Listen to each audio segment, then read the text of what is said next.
Hey everyone, welcome back to Alliance IAS Academy online classes. My name is Himanshu Rawat and I'm your GS faculty for Indian Polity. आज हम बात करने वाले हैं fundamental duties के बारे में। 25 जून 1975 को हिंदुस्तान में नेशनल इमरजेंसी घोषित कर दी गई थी, राइट। और ये जो नेशनल इमरजेंसी थी ये 21 मार्च 1977 तक चलती है। हिंदुस्तान में ये पहली नेशनल इमरजेंसी नहीं थी, it was the third emergency declared in India. अगर हम नेशनल इमरजेंसी की बात करें तो नेशनल इमरजेंसी आर्टिकल 352 के तहत जो है वो डिक्लेयर की जाती है।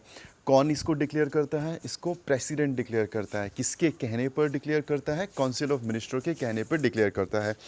इस वक्त काउंसिल ऑफ मिनिस्टर के जो हेड थे वो कौन थे, यानी प्राइम मिनिस्टर कौन थी? इंदिरा गांधी थी। और प्रेसिडेंट कौन थे? फखरुद्दीन अली अहमद। किसी भी छोटे एग्जाम में हो सकता है ये क्वेश्चन आपसे पूछा जाए कि 1975 की जो नेशनल इमरजेंसी थी उस वक्त हिंदुस्तान के राष्ट्रपति कौन थे? तो फखरुद्दीन अली अहमद ने उस एमरजेंसी को डिक्लेयर किया गया था by the recommendation given by the prime minister, then prime minister Indira Gandhi. Cool. क्या ये पहली इमरजेंसी थी हिंदुस्तान में? The answer is no, it was the third national emergency declared in India. Very first incidents of national emergency was seen in Indo Sino war यानी Indo China war 1962। उसके बाद फिर Indo Pakistan war में यानी 1971 में आपको हिंदुस्तान में एमरजेंसी डिक्लेयर होती हुई देखने को मिलती है। इमरजेंसी के बारे में हम डीप में डिस्कस करेंगे जब हम जब अब इंडियन पॉलिटी के इमरजेंसी चैप्टर के बारे में डिस्कस करेंगे। ठीक, आर्टिकल 352, आर्टिकल 356, आर्टिकल 360, कौन कौन से प्रावधान हैं इमरजेंसी से रिलेटेड, क्या डिफरेंस है 352 में, 356 में और 360 में, इनके बारे में डीप में डिस्कशन तब करेंगे जब हमारा इमरजेंसी वाला जो चैप्टर है वो सीक्वेंस में आएगा, जब हम उसको डिसाइड करेंगे, उसको पढ़ेंगे। फिलहाल अभी अपने आप को कन्फाइन रखते हैं फंडामेंटल ड्यूटीज़ तक। तो मैं ये चर्चा कर क्यों रहा हूँ? मैं ये चर्चा इसलिए कर रहा हूँ क्योंकि 1975 में जो नेशनल इमरजेंसी लगी थी वो बहुत ज़्यादा डिबेटेबल, बहुत ज़्यादा कंट्रोवर्शियल इमरजेंसी है और उसके बहुत ज़्यादा इम्पैक्ट आपको हिंदुस्तान में देखने को मिलते हैं। बहुत सारे बदलाव हिंदुस्तान के संविधान में किए गए थे। 1971 जब इंडो पाकिस्तान जब वॉर हो रहा था, जिस वॉर के बाद आपको देखने को मिलता है बांग्लादेश वॉज फॉर्म्ड। बांग्लादेश जो है उसका सृजन होता है, वो निकल के आता है, लेकिन उस युद्ध में बहुत ज़्यादा कीमत हिंदुस्तान को पे करनी होती है। इसके अलावा जो आपके इंटरनेशनल इवेंट्स थे, इंटरनेशनल इंसिडेंट्स थे, जिनकी वजह से आपके हिंदुस्तान की इकनॉमी पे भी इसका काफ़ी ज़्यादा प्रभाव पड़ता है। हिंदुस्तान की अर्थव्यवस्था के ऊपर इसका बहुत बुरा प्रभाव पड़ता है। जब भी कोई युद्ध होता है, युद्ध की स्थिति की वजह से ना सिर्फ आपके मिलिट्री स्ट्रेंथ पर उसका असर पड़ता है बल्कि आपकी इकोनॉमिक स्ट्रेंथ पर उसका असर पड़ता है। आपके यहाँ पे अनएम्प्लॉयमेंट काफ़ी ज़्यादा जनरेट हो जाता है, आपके यहाँ पे इन्फ्लेशन बहुत ज़्यादा बढ़ जाता है। तो कुछ ऐसे ही हालात 1971 के बाद बनते हैं जब इंडो पाकिस्तान वॉर के बाद हिंदुस्तान में महंगाई बहुत ज़्यादा बढ़ जाती है, इकोनॉमिक स्लो डाउन बहुत बड़े लेवल पे होता है, अनएम्प्लॉयमेंट बहुत हो जाता है, जीडीपी आपकी रिड्यूस होती है। इंटरनेशनल इवेंट्स की बात करें तो ऑयल क्राइसिस जो है वो देखने को मिलता है। अगर हम एनवायरनमेंट रीजंस की बात करें तो उस वक्त आपको ला नीना देखने को मिलता है। तो जब आपका ला नीना, अल नीनो जैसे जब आपके जोग्राफिकल मॉनसून, जब क्लाइमेटिक कंडीशंस बनती हैं तो आपकी अर्थव्यवस्था पर भी इसका काफ़ी प्रभाव पड़ता है। काफ़ी सारे ड्रॉट्स आपको देखने को मिलते हैं।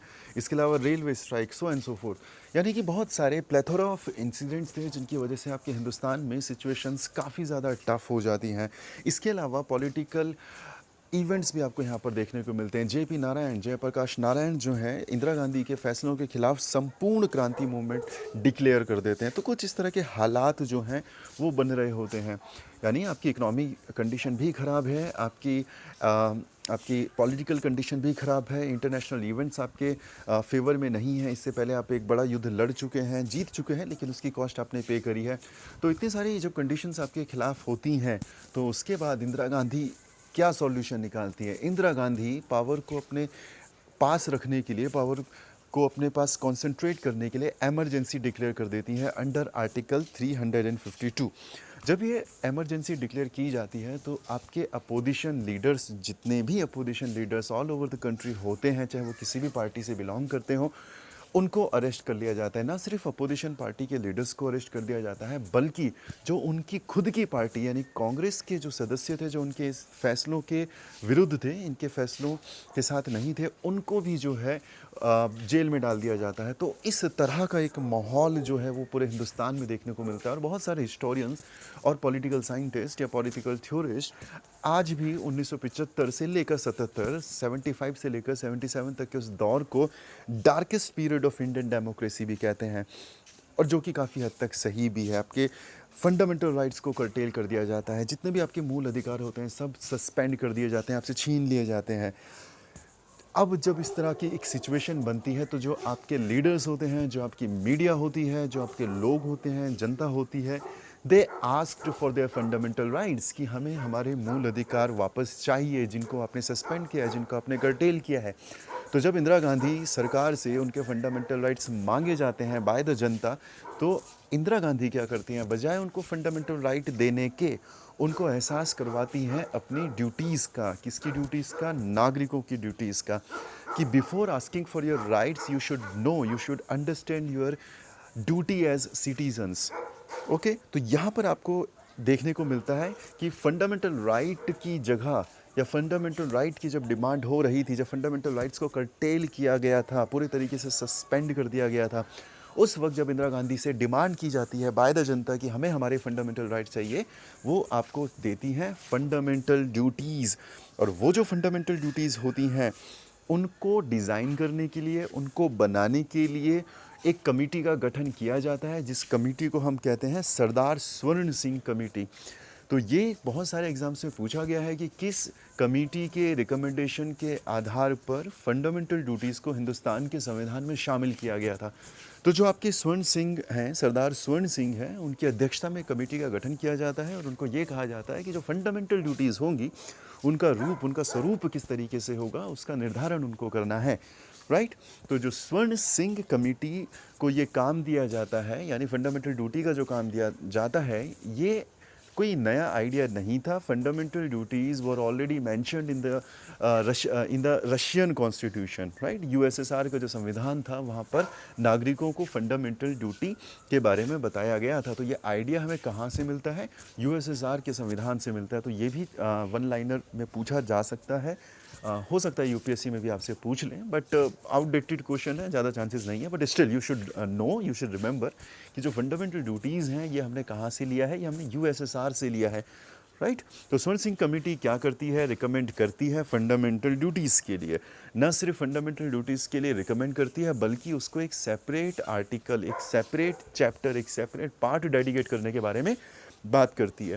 कांग्रेस की सरकार स्वर्ण सिंह कमेटी के रिकमेंडेशन को एक्सेप्ट कर लेती है और लेके आती है 42वां संविधान संशोधन 1976। सो फंडामेंटल ड्यूटीज़ को एक्सेप्ट कर लिया जाता है बाय द कांग्रेस गवर्नमेंट, और पार्लियामेंट के द्वारा 42nd कॉन्स्टिट्यूशनल अमेंडमेंट एक्ट 1976 पारित किया जाता है, और फंडामेंटल ड्यूटीज़ को आपके हिंदुस्तान के संविधान में शामिल किया जाता है। Okay, this is very very very important. 42nd constitutional amendment act के द्वारा ना सिर्फ फंडामेंटल ड्यूटीज़ को ऐड किया जाता है, इसके अलावा आपके संविधान में बहुत ही सारे संशोधन किए जाते हैं। That is the reason we call 42nd constitutional amendment act as mini constitution of India as well. ये भी आपसे क्वेश्चन पूछा जा सकता है इन वन लाइनर कि किसको मिनी कॉन्स्टिट्यूशन ऑफ इंडिया कहा जाता है। Remember, 42nd Constitutional Amendment Act 1976 is also known as Mini Constitution of India, right? ठीक। तो अब मिनी कॉन्स्टिट्यूशन ऑफ इंडिया के तहत, यानी 42वें संविधान संशोधन के तहत पार्ट 4 ए आपके संविधान में जोड़ा जाता है। तो फंडामेंटल ड्यूटीज़ की जब हम बात करेंगे, तो उसको एक सेपरेट आर्टिकल दिया गया है। That article is article 51A, that is capital A. और इसके अलावा अगर हम पार्ट की बात करें, तो पार्ट 4 ए में आपका फंडामेंटल ड्यूटीज़ आती हैं। ओके, आगे बढ़ते हैं। जब फंडामेंटल ड्यूटीज़ को एक्सेप्ट किया गया था, यानी कि जब इस आइडिया को एक्सेप्ट किया गया था 42वें संविधान के द्वारा, जब फंडामेंटल ड्यूटीज़ को जोड़ा गया था, तो उस वक्त नागरिकों की 10 फंडामेंटल ड्यूटी थी। Only 10 fundamental duties were given to the citizens of India. But अगर हम आज की बात करें, प्रेजेंट सिनेरियो की बात करें, तो the number of fundamental duties is 11। ठीक, यानी ओरिजिनली, अच्छा जब हम यहाँ पे ओरिजिनली की बात कर रहे हैं तो ओरिजिनली का मतलब है 76, हाँ, 1976 जब फंडामेंटल ड्यूटीज़ को जोड़ा गया था। ओरिजिनली का मतलब यहाँ पे 1949 या फिर 1950 नहीं है। ओरिजिनली का मतलब 1976 पहली बार जब फंडामेंटल ड्यूटीज़ को जोड़ा गया था तो आपके हिंदुस्तान के संविधान में 10 फंडामेंटल ड्यूटी थी। आज की अगर बात करें तो 11 फंडामेंटल ड्यूटीज़ हैं। 11वीं जो फंडामेंटल ड्यूटी थी उसको जोड़ा गया था 86th कॉन्स्टिट्यूशनल अमेंडमेंट एक्ट 2002 के द्वारा, यानी 46वें संविधान संशोधन 2002 के द्वारा आपकी 11वीं मूल कर्तव्य फंडामेंटल ड्यूटी को आपके संविधान में ऐड ऑन किया गया था। तो यहाँ से आपको बहुत सारे वन लाइनर क्वेश्चंस देखने को मिल रहे हैं। ठीक, तो इन सारे क्वेश्चंस पे आपको फोकस करना है। फॉर एग्जांपल सरदार स्वर्ण सिंह कमेटी, वेरी इंपॉर्टेंट, कहाँ से इंस्पायर है, यूएसएसआर से इंस्पायर है। ठीक, कौन से संविधान संशोधन के जो द्वारा जोड़ा गया था, 42nd कॉन्स्टिट्यूशनल अमेंडमेंट एक्ट के द्वारा जोड़ा गया था। और क्या इंपॉर्टेंट है, मिनी कॉन्स्टिट्यूशन किसे कहते हैं, 42nd कॉन्स्टिट्यूशनल अमेंडमेंट एक्ट को कहते हैं।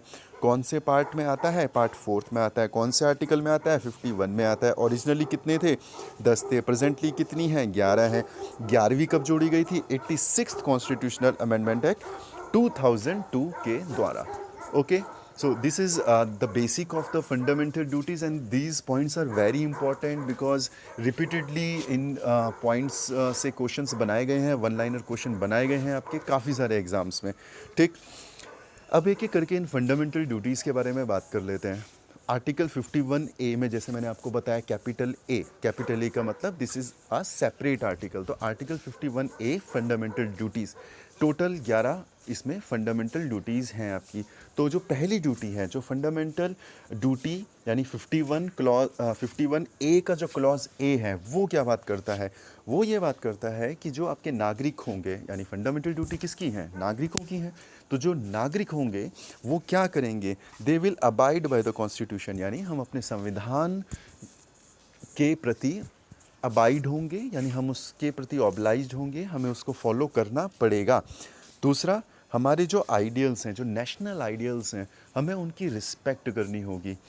इसके अलावा we have to respect the institutions of India, जो भी हमारे इंस्टीट्यूशंस हैं, जो राष्ट्रीय जो आपके इंस्टीट्यूशंस हैं, संस्थान हैं, we have to respect those institutions.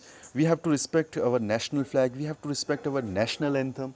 ठीक, तो पहला जो आपका आर्टिकल है, पहला जो आपका मूल कर्तव्य है, फंडामेंटल ड्यूटी है, वो क्या कहता है, वो ये कहता है कि हिंदुस्तान के जो नागरिक होंगे वो हिंदुस्तान के संविधान के प्रति अबाइड होंगे, ऑब्लाइज्ड होंगे।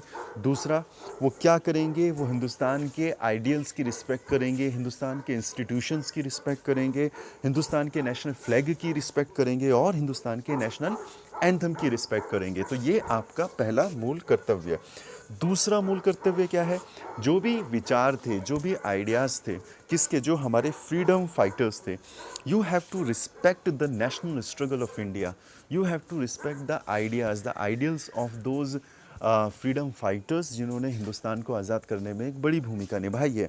राइट, भगत सिंह के आइडियाज़ हैं, लाला लाजपत राय जी के आइडियाज़ हैं, बाल गंगाधर तिलक के आइडियाज़ हैं, महात्मा गांधी के idea, universal ideas, evergreen ideas.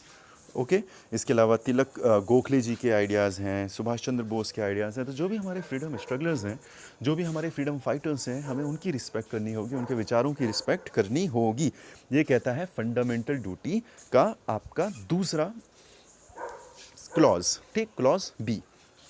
उसके बाद आपको क्या करना है, नागरिक को क्या करना है, we have to uphold the sovereignty, unity and integrity of India. हमें हिंदुस्तान की संप्रभुता को, उसकी एकता को और उसकी अखंडता को जो है मेंटेन करके रखना होगा। ये क्या कहता है, ये कहता है कि हिंदुस्तान के जो नागरिक होंगे उनकी ये जिम्मेदारी बनती है, उनका ये कर्तव्य बनता है, उनका ये मूल कर्तव्य बनता है कि हिंदुस्तान की संप्रभुता को, हिंदुस्तान की एकता को, हिंदुस्तान की अखंडता को वो मेंटेन करके रखे। तो ये जो यूनिटी है, ये जो इंटीग्रिटी है, ये जो सोवरेनिटी है, इसको दिखाने के लिए मैंने ये पिक्चर डाला है कि हम डिफरेंट रिलीजन से, डिफरेंट कल्चर से, डिफरेंट जोग्राफिकल बैकग्राउंड से, फाइनेंशियल बैकग्राउंड से आ सकते हैं, but we all are Indians. और irrespective of our background, irrespective of our religion, our ideology, our belief, our custom, our culture, our languages, हम लोग इंडियंस हैं और this is our duty, this is our fundamental duty कि हम हिंदुस्तान को एक रखें, right, unified India, united India. तो यही बात करता है आपकी फंडामेंटल ड्यूटी। और क्या बोलता है, और ये कहता है कि हिंदुस्तान के नागरिकों का ये कर्तव्य होगा कि जब जब देश को ज़रूरत पड़े तो वो हिंदुस्तान को डिफेंड करने के लिए आए, वो अपने देश को, अपनी कंट्री को डिफेंड करने के लिए आए जब भी आपको नेशनल सर्विस की ज़रूरत पड़े, राइट।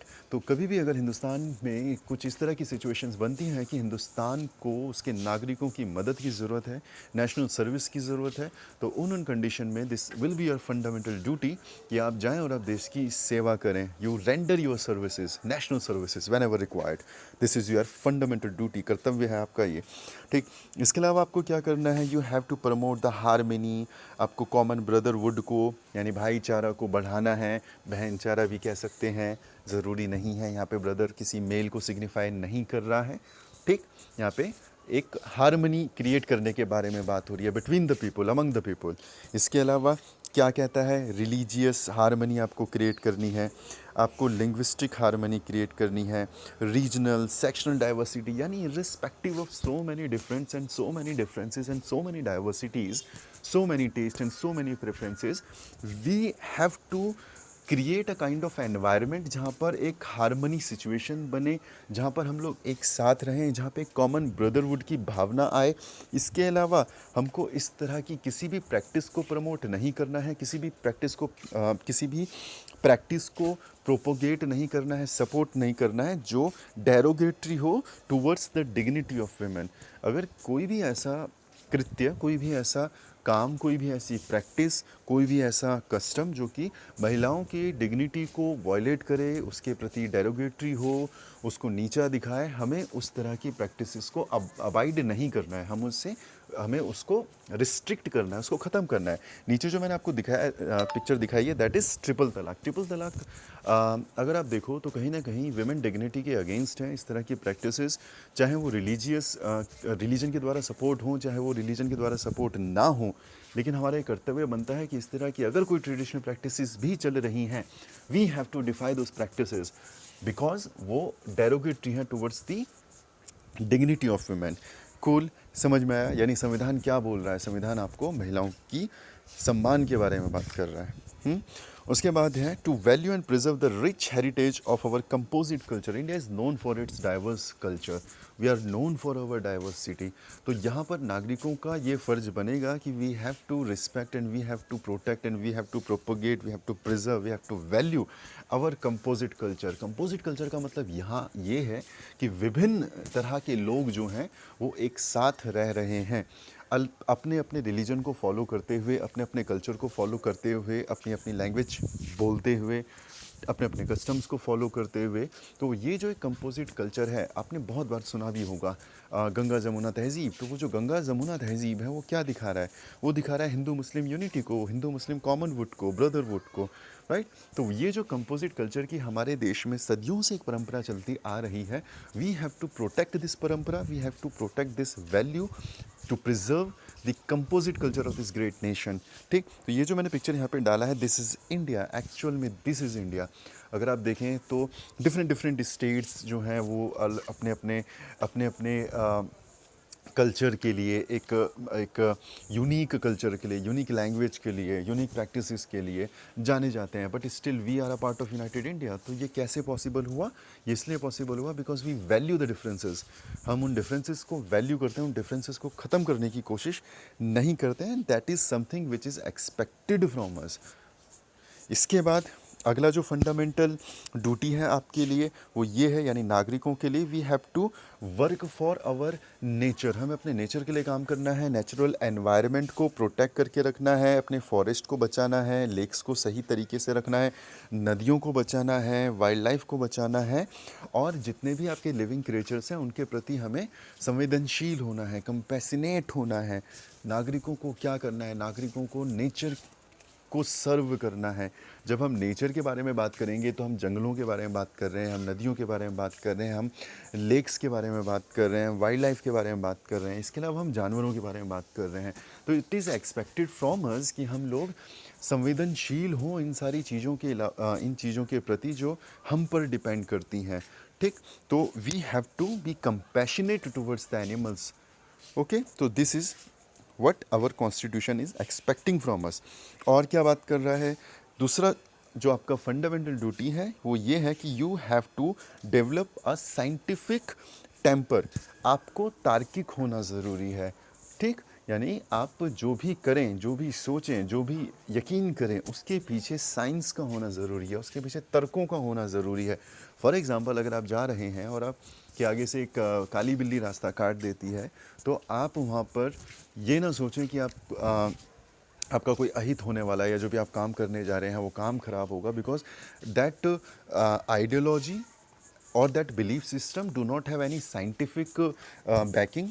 किसी भी तरीके से साइंस उस चीज़ को बैक नहीं कर रहा है, तो अंधविश्वासी नहीं होना है। जिस देश के नागरिक अंधविश्वासी होते हैं, उस देश का कभी विकास नहीं हो सकता।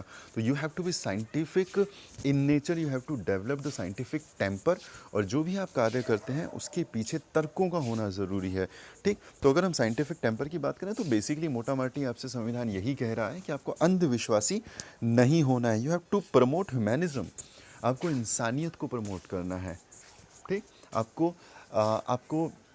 Irrespective of religion, irrespective of gender, caste, वर्ण, वटेवर, आपको उसके अलावा सोचकर आपको इंसानियत को सर्व करना पड़ेगा, right. Spirit of inquiry. Spirit of inquiry का मतलब क्या होता है कि कभी भी कोई सिचुएशन जब आपके सामने आती है तो आपको हमेशा या कोई आइडियोलॉजी जब आपके सामने आती है तो आप हमेशा सवाल पूछें, आप इंक्वायर करें।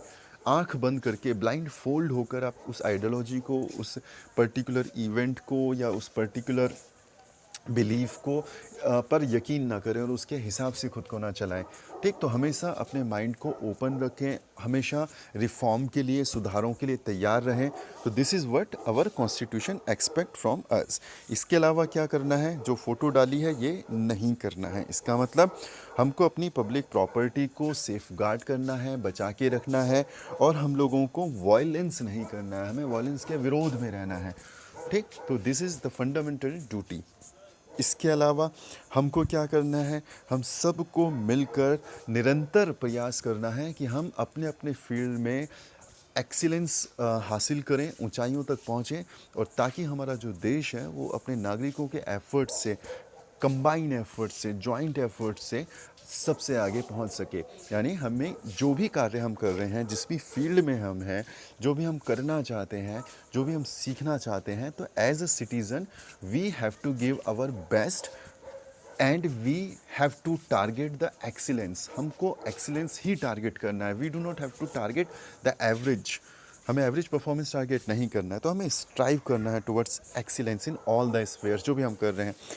मेरे दिमाग में जब इस तरह का कॉन्सेप्ट आ रहा था तो बार बार इसरो ही जो है मैं इमेजिन कर पा रहा था कि आज हम बात करें तो इसरो शायद दुनिया की टॉप 3, अगर हम स्पेस एजेंसीज़ की बात करें तो वहाँ तक हम पहुँचे हैं, and that too at a very minimum cost. बहुत कम पैसों में, बहुत कम संसाधनों के साथ इसरो आज दुनिया की टॉप 3, मेरा मानना है, मैं किसी फैक्ट्स की बात नहीं कर रहा हूँ, but this is my personal belief कि हिंदुस्तान का जो इसरो है वो दुनिया की शायद टॉप 3 जो स्पेस एजेंसी हैं उसमें शामिल होना चाहिए। सो इस तरह की हमें एक्सीलेंस को जो है अचीव करना है, ठीक। तो इस बारे में आपका संविधान आपको डायरेक्शन दे रहा है। और यह है आपका लेटेस्ट जो जोड़ा गया है, आपका कब जोड़ा गया था, 86th कॉन्स्टिट्यूशनल अमेंडमेंट एक्ट 2002 के द्वारा। तो ये आपका 11वां फंडामेंटल ड्यूटी है। क्या बोल रहा है ये कह रहा है कि जो पेरेंट्स हैं या जो गार्जियन हैं वो अपने बच्चे को या अपने वार्ड को क्या करेंगे, एजुकेशन प्रोवाइड करेंगे।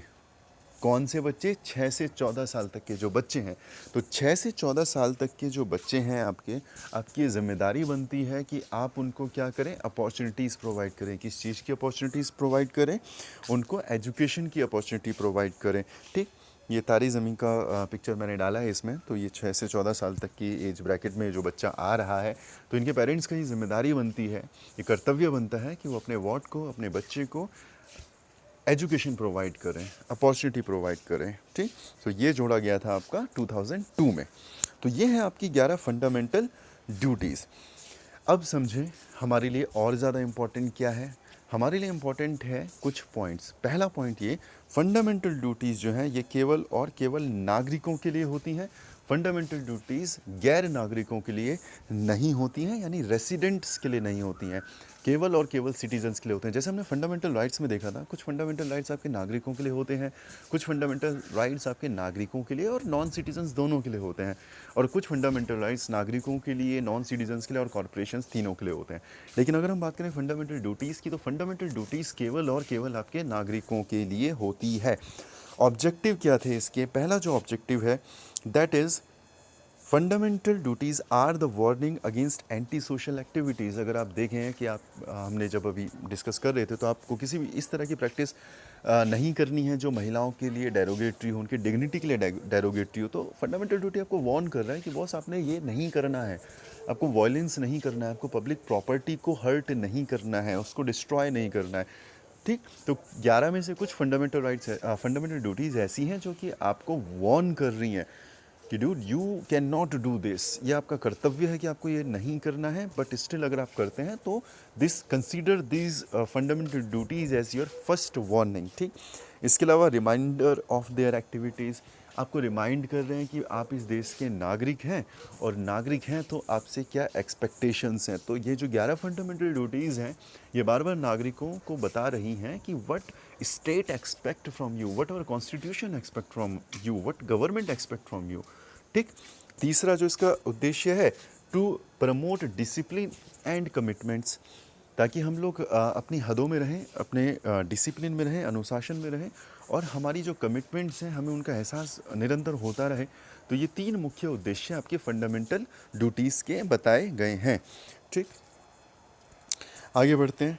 Fundamental duties are non enforceable in nature. Non enforceable in nature का मतलब ये हुआ कि फंडामेंटल ड्यूटी जब वायलेट होंगी, अगर आप उनको प्रैक्टिस नहीं करते हैं या आप उनको वायलेट करते हैं, तो आप कोर्ट में नहीं जा सकते। ठीक, तो कोर्ट के द्वारा फंडामेंटल ड्यूटीज़ जो हैं वो एनफोर्सेबल नहीं हैं, राइट। जैसे फंडामेंटल राइट्स जो हैं वो एनफोर्सेबल हैं। फंडामेंटल राइट्स एनफोर्सेबल का मतलब कि अगर वो वायलेट हो रहे तो आप कोर्ट में जा सकते हैं। Directive principle of state policy की बात करें तो वो भी एनफोर्सेबल नहीं है। लेकिन अगर हम फंडामेंटल ड्यूटी की बात करें तो फंडामेंटल ड्यूटी भी जो है वो एनफोर्सेबल नहीं है। ठीक, ये आपको याद रखना है। इनको जो है सेंशन लेस ड्यूटीज़ भी कहा जाता है, यानी आपको ड्यूटी तो दिया गया है, आपको कहा गया है कि आपको ये काम करना है, लेकिन अगर आप वो काम नहीं कर रहे हैं तो भी आपको पनिश नहीं किया जा सकता, आपको सज़ा नहीं दी जा सकती, आपको सेंशन नहीं किया जा सकता। इसलिए जो फंडामेंटल ड्यूटीज़ होती हैं उनको सेंशन लेस ड्यूटीज़ भी कहा जाता है। बट अब यहाँ से थोड़ा सा इम्पॉर्टेंट आपके लिए स्टार्ट हो जाता है फ्रॉम यूपीएससी पर्सपेक्टिव। तो जितनी बात अभी तक हमने करी कि फंडामेंटल ड्यूटीज़ एनफोर्सेबल नहीं होती हैं, कंडीशन अप्लाई। अगर पार्लियामेंट चाहे तो वो कानून बनाकर क्या कर सकता है, फंडामेंटल ड्यूटीज़ को एनफोर्स कर सकता है। फिर से समझें क्या बोला मैंने। मैं ये कह रहा हूँ कि पहला तो हमने ये देखा कि फंडामेंटल ड्यूटीज़ जो है वो एनफोर्सेबल नहीं है। ठीक, कोर्ट में आप नहीं जा सकते हैं, उनको एनफोर्स नहीं करवा सकते हैं। लेकिन आपका संविधान ये कह रहा है कि अगर पार्लियामेंट चाहे तो वो कानून बनाकर फंडामेंटल ड्यूटीज़ को एनफोर्स कर सकता है। ठीक, तो पार्लियामेंट के पास ये पावर है कि वो फंडामेंटल ड्यूटीज़ को एनफोर्स कर सकता है। तो जब ये पावर है तो बनाया जाएगा कानून, और बनाया गया कानून। तो फंडामेंटल ड्यूटीज़ जो हैं उनको, यानी 11 फंडामेंटल ड्यूटीज़ में से 4 फंडामेंटल ड्यूटीज़ जो हैं उनको एनफोर्स किया गया है। तो आपकी 11 फंडामेंटल ड्यूटीज़ में से 4 ऐसी फंडामेंटल ड्यूटीज़ हैं जो कि एनफोर्सेबल बाय लॉ हैं। लेकिन ये कैसे होंगी? जब पार्लियामेंट कानून बनाएगा। तो पार्लियामेंट ने 4 फंडामेंटल ड्यूटीज़ के लिए कानून बनाए हैं। कौन कौन से हैं ये? आर्टिकल ए यानी 51 ए का क्लॉज ए, उसके बाद क्लॉज जी, क्लॉज आई और क्लॉज के। ठीक, पहला फॉर एग्जांपल अगर हम देखें, अभी हमने डिस्कस भी किया था ये कुछ टाइम पहले।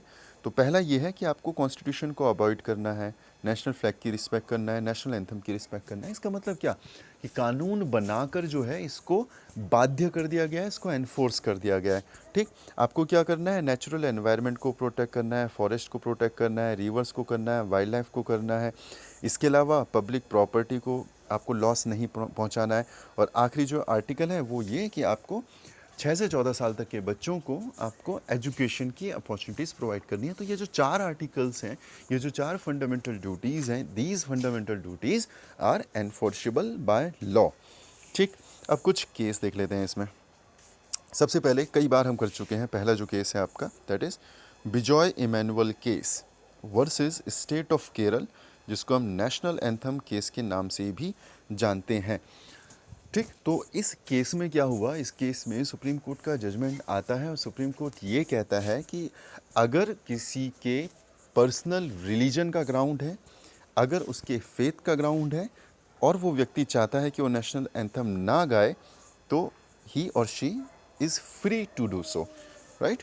यानी on the grounds of personal religion और faith it's okay not to sing national anthem. अगर आप नेशनल एंथम नहीं गाना चाहते हैं, जिसके पीछे आधार ये है कि आपका रिलीजन अलाउ नहीं करता है, आपका फेथ अलाउ नहीं करता, तो इट्स ओके। सुप्रीम कोर्ट का इस तरह का जजमेंट आता है आपका बिजॉय इमैनुअल केस में। ठीक, तो अब पार्लियामेंट क्या करेगा, पार्लियामेंट के पास ये पावर है कि वो कानून बनाकर फंडामेंटल ड्यूटी को एनफोर्स कर सकता है। तो पार्लियामेंट ने क्या किया, पार्लियामेंट ने कानून बनाया, क्या बनाया, prevention of insults to national honour act 1971। 1971 में पार्लियामेंट एक कानून बनाता है, prevention of insults to national honour act 1971, और अब ये मैंडेटरी करता है कि you have to show respect towards your national anthem and your national flag.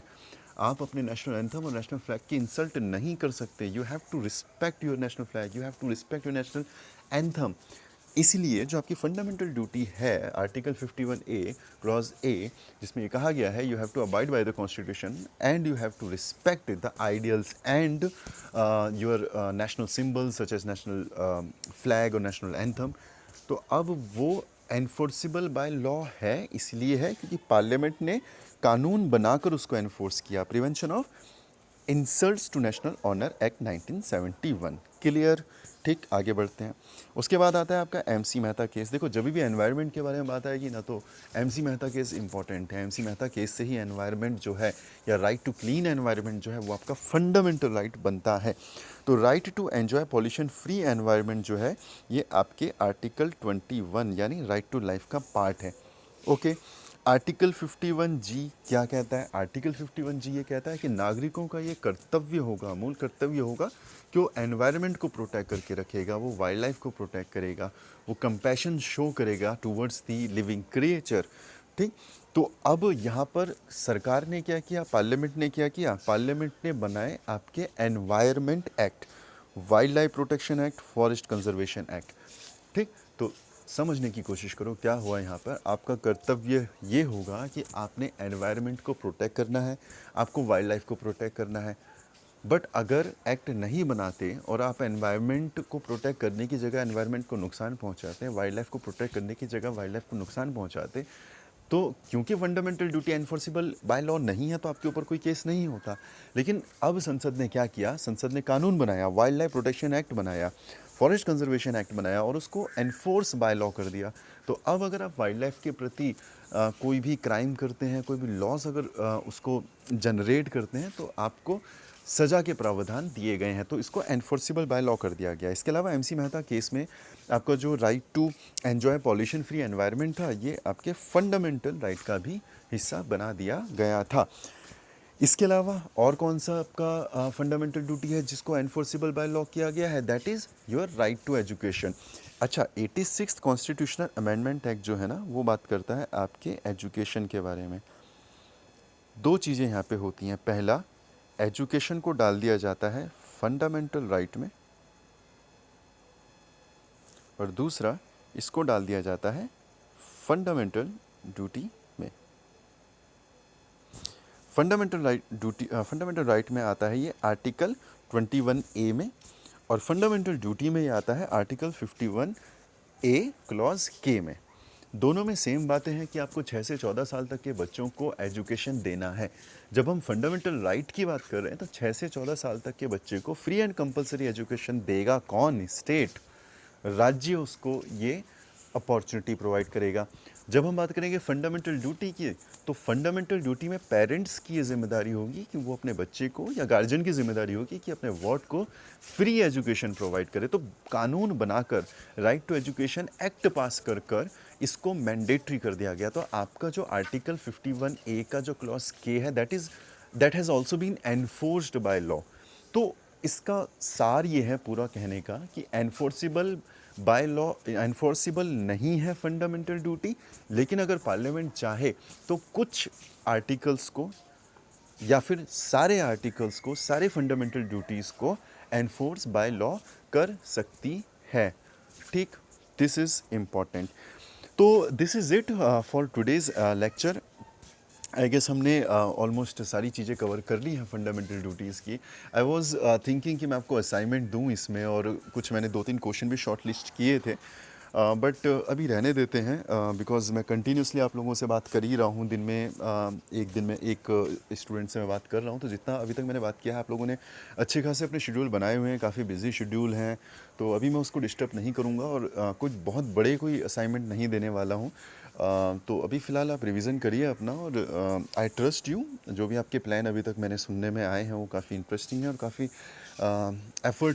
Effortful लग रहे हैं। ठीक है, तो अभी मैं आपके ऊपर कोई एक्स्ट्रा बर्डन नहीं डाल रहा हूँ। So enjoy your study, stay at home, stay happy, stay healthy, keep reading, keep learning, stay in touch. Thank you so much, God bless you all. Thank you, thank you, thank you so much.